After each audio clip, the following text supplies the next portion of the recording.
ভাষ্যমতে যদি আমি বলতে যাই, আমার কাছে যেটা মনে হয় অ্যাটলিস্ট, মানুষই কিন্তু একমাত্র জীব যে সারা জীবন মানুষ হইতে হবে আর মানুষ জানা শিখতে হবে।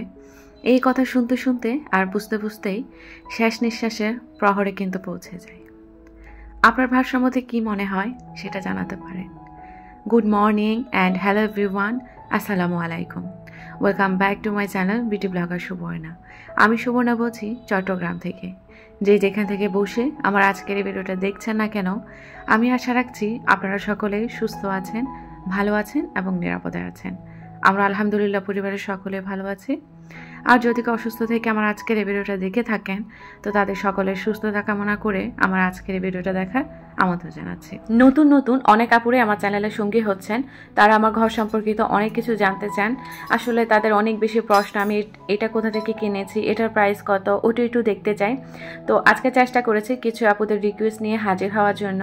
তো পুরো ভিডিওটা জুড়ে থাকবেন, আশা রাখছি ভালো লাগতে পারে। এখানে আমি কিচেন থেকে শুরু করে দিয়েছি। আমার এই দুইটা চামচ নিয়ে এত বেশি প্রশ্ন ছিল আমার আপুদের, প্রায় বেশিরভাগ সময় দেখা যায় কি এই চামচগুলো নিয়ে আমি অনেক বেশি প্রশ্ন পাই। প্রথমে বলি, এই যে হাতের এই চামচটা, এটা আমি কোথা থেকে কিনেছি, এটা প্রাইসটা কত?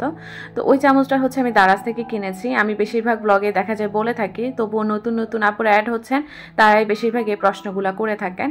ওই চামচটা আমি মনে হয় 250 বা 300 এরকম মনে হয় নিয়েছি।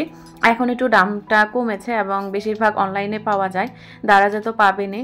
পরের যে চামচটা ছিল একটু আকাশি কালার টাইপের, ওটা আমি অনলাইন পেজ থেকে কিনেছি। আমি যখন হায়দার পেজ থেকে কিছু কাপ কিনেছিলাম, ভাইরাল অনলাইন পেজ থেকে কিছু কাপ কিনেছিলাম, তখনই ওই চামচটা আমি কিনেছিলাম আমার কাপের সাথে ম্যাচিং করে। তো ওই চামচটা মনে হয় 250 থেকে মানে 200 ঘরে আর কি, 250 থেকে 280 এরকম মানে প্রাইসে আমি কিনেছিলাম, আমার আসলে মনে নেই। তো যাই হোক, এই দুইটা চামচ নিয়ে অনেক বেশি জানার প্রশ্ন ছিল আপনাদের, আমি আনসারটা দিয়ে দিয়েছি। এছাড়াও অনেক কিছু জানতে চান, আমি যে চামচগুলো রেখেছি আমি কিসে রেখেছি এটা একটু দেখানোর জন্য অনেক আপুদের প্রশ্ন ছিল। তো আমি চামচটা যখনই আমি শুরুতেই চামচের অর্গানাইজারটা ক্লিন করতেছিলাম, তখনই কিন্তু আমি একটু দেখিয়ে দিয়েছি। আমি ইন্ট্রোটা দিতে দিতে আসলে এতটুকু চলে এসেছি। তো আমি একটা সিরামিকের টব আছে, আমি গাছ রাখার জন্য কিনেছিলাম বা গাছ লাগানোর জন্য কিনেছিলাম। তো ওটাতে আমি আর গাছ রোপণ করিনি, আমার ভালো লাগেনি যেহেতু নিচে ছিদ্র নেই। তো আমি কি করেছি, ওটা আমি শোকেসে তুলে রেখেছিলাম। তো ওটাই মূলত শোকেস থেকে নামিয়ে আমি আমার চামচগুলো অর্গানাইজ করে রেখে দিয়েছি। আর আমি কিছুদিন পর পরে ডেকোরেশন চেঞ্জ করি, আজ এটা এখানে তো কাল ওটা ওইখানে, এভাবে রাখি। তো এইবারে আমি আমার কিচেনটাকে যেহেতু খুবই সিম্পলের মধ্যে অর্গানাইজ করে রেখেছি, এই জন্য বলতে পারেন আমার চামচগুলোকে এইভাবে সাজিয়ে গুছিয়ে রেখেছি। আর আমার খুব কিউট কিউট এবং শখের চামচ এগুলো, এই জন্য এখানে রাখি রেগুলার ইউজের জন্য। শখের জিনিসগুলো চোখের সামনে রাখলেও এবং থাকলেও কিন্তু দেখতে ভালো লাগে আমার কাছে, আর ইউজ করতে তো আরও বেশি ভালো লাগে। কিছু ডিম আনা হয়েছিল, এগুলো সকাল সকালে আমি ওয়াশ করে দেন জায়গা মতো সেট আপ করে দিচ্ছি। কিছু বক্সে করে আমি ফ্রিজে রেখে দিব, আর কিছু আমি নিচে রাখি সবসময় ইউজের জন্য। তো আজকে দুপুরবেলার মেনুতে খুব মানে ভারী একটা আয়োজন রেখেছি, রিচ খাবার, এই জন্য আমার ডিম লাগবে। তো নিচে যে ডিমের ঝুড়িটার মধ্যে আমি ডিম রাখি, ওটাতে আমি 4টা ডিম আগে ভাগে রেখে দিয়েছি। আর এখানে কিচেনটা গুছগাছ করার পরে খুব বেশি ভালো লাগছিল। আর কিচেনটা আমি অফ ক্যামেরা আর কি একটু কাউন্টার টপ চারিদিকে একদম মুছে ক্লিন করে ফেলেছি। আর আমার গোল্ডেন চামচগুলো নিয়ে অনেক বেশি প্রশ্ন আসে। তো আমি গোল্ডেন চামচগুলো দারাজ থেকে কিনেছিলাম, ভিডিও দেওয়া আছে। আপুরা প্লিজ আপনারা একটু প্রিভিয়াস ব্লগগুলো ঘুরে আসবেন, হুট করে আসলে একটা ব্লগ দেখে কমেন্ট করে ফেলেন। তো আপনারা যদি একটু পুরো ব্লগগুলো ঘুরে আসেন, আশা করছি আপনারা প্রশ্ন পেয়ে যাবেন। কারণ আমি যত জিনিস কিনেছি সবগুলো জিনিসই আমার চ্যানেলের শুরু থেকে একদম দিয়েছি। তো আশা করছি নিরাশ হবেন না, ভালোই লাগবে ব্লগগুলা। এখানে আমি একটু দুপুর টাইমের দিকে আর কি আমি একটু হালকা পাতলা নাস্তা করে নিচ্ছি। আজকে আর ভারী নাস্তা করব না, খেতে ইচ্ছা করছে না। বাইরে এত বেশি শীত পড়ছে, দেখা যাচ্ছে কম্বলের নিচে থাকতে বেশি ভালো লাগছে। একটু কাজ করছি আর একটু কম্বলের নিচে ঢুকছি, এরকম বলতে পারেন আর কি। তো বাবুরা তো ঘুমাচ্ছে, ওদেরকে আর জাগাবো না, যেহেতু একটু ঠান্ডা ঠান্ডা, না হলে উঠলে দৌড়াদৌড়ি লাফালাফি করবে, এর চেয়ে ভালো ঘুমানোতেই থাক। এইখানে আমি গতকাল আমদুধ নিয়ে এসেছিলাম, যে প্যাকেটগুলো পাওয়া যায়। তো আমি সকালে একদম নামিয়ে রেখেছিলাম, তো নরমাল হয়ে যাওয়ার পরে এখন আমি সার্ভ করে নিচ্ছি গ্লাসে। আর আমার পছন্দের এই গ্লাসটা আমি নামিয়ে নিলাম। এই গ্লাসগুলো আসলে ইউজ করতে এত বেশি ভয় লাগে আমার, কি বলবো, তবু শখের বসে একটু খাওয়াই যায়, তাই না? তো ম্যারিগোল্ডের এই বিস্কুটের সাথে আমদুধ আমার খুব বেশি ভালো লাগে, তো একটু বিস্কুটে কামড় দিব আর হচ্ছে আমদুধটা আমি স্ট্র দিয়ে খাবো, আমার কাছে অনেক বেশি ভালো লাগে। আপনারাও কিন্তু ট্রাই করে দেখতে পারেন। এখানে আমি যখন কিচেনে একটু ধোয়াপালি করেছিলাম, আমার এত বেশি ঠান্ডা লেগে গিয়েছিল, সাথে সাথে আমি হচ্ছে সোয়েটার পরে নিয়েছি। তো এখন হচ্ছে ডাইনিংয়ে একদম আটসাট হয়ে বসে দেন হচ্ছে আমি বিস্কুট দিয়ে আর আমদুধটা দিয়ে খেয়ে নেব। আর এত রিফ্রেশমেন্ট লাগছিল, কি বলবো। এই যে দেখছেন, এত বেশি মজা লাগছিল, আমি কিন্তু হাত দিয়ে আপনাদেরকে দেখিয়ে দিয়েছি। আর সত্যি খুব বেশি ভালো লাগছিল এই শীতের এই দিনে এইভাবে একটু ঠান্ডা ঠান্ডা ওয়েদারে এমন মজার একটা হালকা পাতলা নাস্তাটা আর কি। এখানে কথার ছলে আমার নাস্তাটাও কমপ্লিট হয়ে গিয়েছে। এখন হচ্ছে আমি কিচেনে এগুলো রেখে দিব। তো সাথে সাথে আমি ধুয়ে হচ্ছে এই স্টেনারে পানি ঝরতে দিয়েছিলাম। পরে আমার এত বেশি ঠান্ডা লাগছিল, আমি আসলে বেডে চলে এসেছি। তো এটা হচ্ছে আমার সেকেন্ড বেডরুম, আর শীতকালে বেশিরভাগ আমি এই রুমটাতে কাটাই। এই রুমটা আমার একটু গরম থাকে বেশি, যেহেতু ওরকম জানালা দরজা নেই, জানালাটা বন্ধ থাকে, আর একটা ওয়াশরুম আছে, এটা হচ্ছে বন্ধ থাকে। তো দেখা যায় কি এই রুমটা আমার একটু গরমে থাকে, আর অন্যান্য বাদ বাকি রুমগুলো অনেক বেশি ঠান্ডা থাকে। তো এই রুমে একটা কম্বল রাখি আমি এখন সব সময়, যেহেতু আমি এই রুমটাতে একটু থাকি, বাচ্চারা তো ওই রুমে থাকে, ওদেরকে আর জ্বালাতন করি না। তো এখানে হচ্ছে ভাবলাম না, কম্বলের তলে বসে থাকলে তো আর হবে না, সংসারের কাজে হাত লাগাতে হবে। তো যেই ভাবা সেই কাজ, আমি হচ্ছে বেডটা গুছিয়ে নিচ্ছি। আর আমার এই বেডটাতে কেউ থাকা হয় না, তো সে তেমন দেখা যায় কি অতটা নোংরাও হয় না। আর একটা বেডশিট বিছালে দেখা যায় কি 10-12 দিন অনায়াসেই চলে যায়।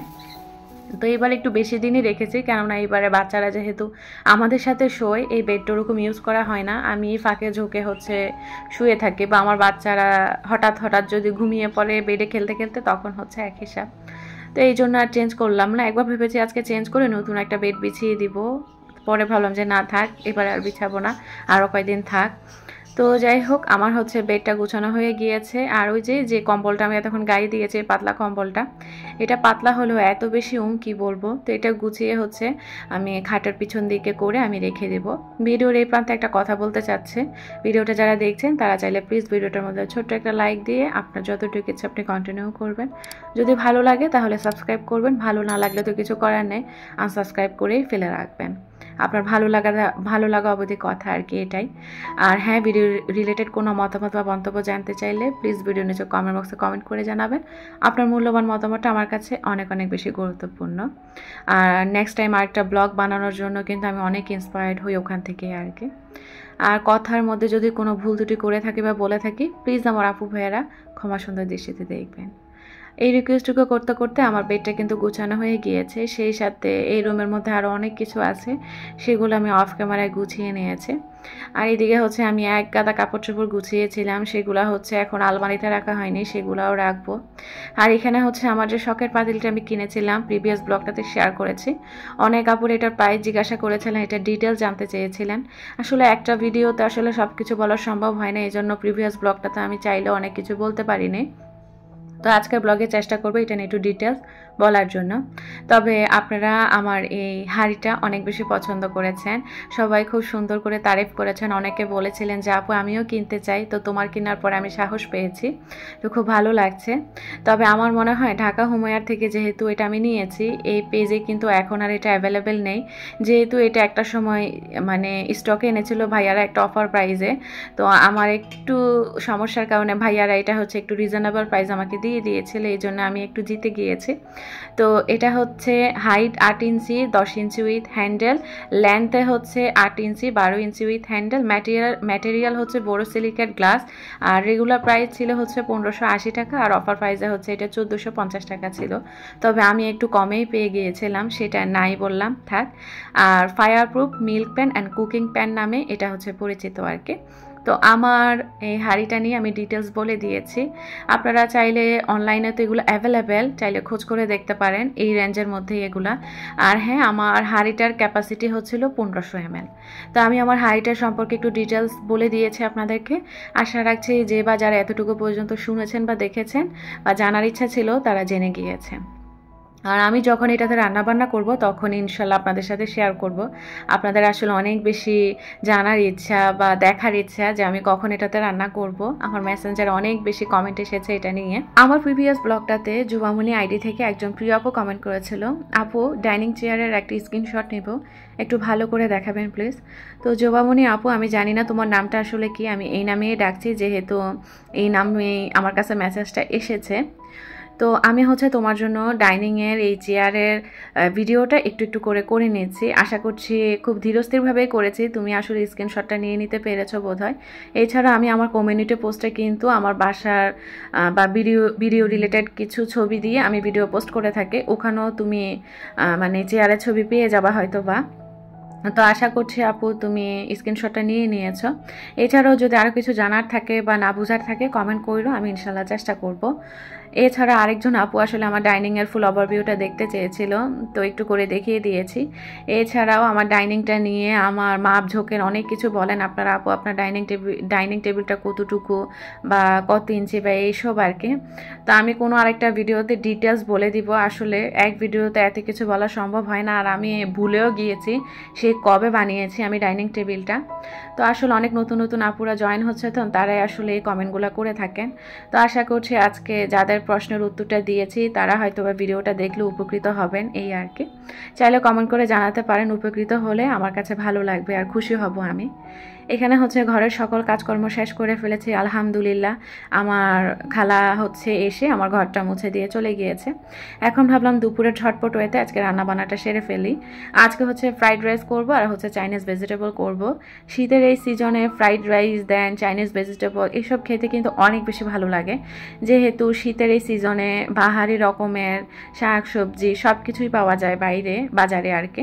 দেখা যায় কি একদম ইজিলি ফ্রাইড রাইসটা করলে একদম অনেকগুলো সবজি দিয়ে খাওয়ানো হয়, বাচ্চারাও দেখা যায় অনেক সময় খেতে চায় না সবজি, তো এইভাবে দিলে খুব অনায়াসেই খেয়ে ফেলে, কোনো অমত করে না। আমার বাচ্চারা তো খুব বেশি পছন্দ করে ফ্রাইড রাইসটা। তো চাইনিজ ভেজিটেবলটা আমার হাজব্যান্ড আর আমার অনেক বেশি প্রিয়। তো রান্না তো আসলে সেভাবে কিছু শেয়ার করার কিছু নেই, তো ডেইলি ব্লগ আকার আমি যাই করি তাই আসলে আপনাদের সাথে শেয়ার করি। তো রান্নার আগে আসলে সব কিছু গুছগাছ করে নিয়েছে, এখন ধাপে ধাপে পর্যায়ক্রমে আমি রান্নাটা বসিয়ে দিচ্ছি। এখানে আমি আগে থেকে সব কিছু কুটাবাছা করে আমি বাটিতে সার্ভ করে নিয়েছিলাম, এখন খালি রান্নাটা চুলায় চাপিয়ে দিব। এই কুটাবাছা করতেই বেলা গিয়েছে আর কি, আমার কি বলবো, আর রান্নাটা বসাতে আর খাইতে বেশিক্ষণ লাগেনি।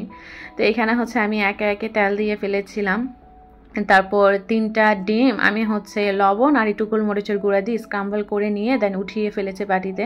আর এখানে আরেকটু তেল দিয়ে আমি রসুন কুচি করে নিয়েছিলাম, দিয়ে দিয়েছিলাম তেলে, একটু নাড়াচাড়া দিয়ে পেঁয়াজ কুচিগুলো দিয়ে দিয়েছি। তারপর আদা বাটা, আদা আসলে ছিল না ফ্রিজে, তাহলে কুচি করেই দিতাম, তো আদা বাটা যেহেতু ছিল আদা বাটাটাই দিয়েছি। একে একে সকল যে সবজিগুলো আছে সেগুলো দিয়ে দিয়েছি। আমার ফ্রিজে যা যা ছিল আর কি, যেমন গাজর, ফুলকপি, পাতাকপি, তারপর একটু শিমও ছিল, তবে শিমটা আমি দিইনি, আমার ভালো লাগেনি, সেই জন্য। বরবটিও ছিল না, বরবটি থাকলেও ভালো লাগতো। আমি আরেকটু লবণ দিয়েছিলাম একটু সবজিগুলো সিদ্ধ হওয়ার জন্য। এরপর টমেটো সস, আমার ফ্রিজে কিন্তু oyster sauce, fish sauce, soya sauce এগুলো কিছুই ছিল না, টমেটো সসটাই ছিল, সেই জন্য টমেটো সসটা দিয়ে আমি কাজটা সেরে নিয়েছি। তবে স্বাদের একটু তারতম্য ঘটেছে আর কি, ওই সসগুলো দিলে আর একটু টেস্টি হতো, তবে আমি যেহেতু ওগুলা কিছুই ছিল না, টমেটো সস দেওয়া তো খারাপ লাগেনি, অনেক বেশি মজা লেগেছে। অনেকে রাইসটা দিয়ে দেওয়ার পরেই দেন সসগুলো অ্যাড করেন, বাট আমি কি করেছি সবজিগুলোর মধ্যে সসটা দিয়ে ভালো করে নাড়াচাড়া করে তারপরে মূলত আমি রাইসটা দিয়েছি। আর আমি রাইসটা কিন্তু আগে থেকেই সিদ্ধ করে হালকা একটু আর কি সিদ্ধ করে দেন ভাপিয়ে রেখে দিয়েছিলাম পানিটা ঝরিয়ে।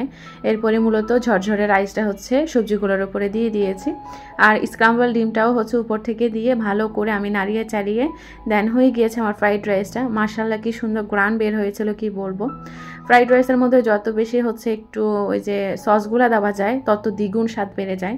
তো আমার কাছে যা ছিল তা দিয়ে মূলত আমি ফ্রাইড রাইসটা করে নিয়েছি। আমার ফ্রাইড রাইসটাও কিন্তু হয়ে গিয়েছে, আমি চুলা থেকে নামিয়ে নিয়েছি। আর ওই পাশের চুলায় কিন্তু ফ্রাইড রাইসটা বসানো অবস্থায় আমি চাইনিজ ভেজিটেবলের জন্য যে ভেজিটেবলগুলো আমি হালকা একটু ভাপাবো, তো সেগুলো আমি ভাপিয়ে নিয়েছি। তো আমি ভাপানোর পরে ঝুড়িতে নিয়ে রেখে দিয়েছি, যেমন ফুলকপি, গাজর আর পাতাকপি দিব, আর কিছু দিব না। সেই সাথে রসুন কুচি, আদা বাটা, পেঁয়াজ, তারপর কাঁচামরিচ, এগুলো আমি আগে থেকে রেডি করে রেখে দিয়েছি। এখন রান্নাটা বসিয়ে দিয়েছি। একটা হাঁড়ি বসিয়ে দিয়েছিলাম, তেল দিয়েছি, রসুনগুলো একটু হালকা ভেজে নিয়েছি, এরপর পেঁয়াজগুলো দিয়ে দিয়েছিলাম।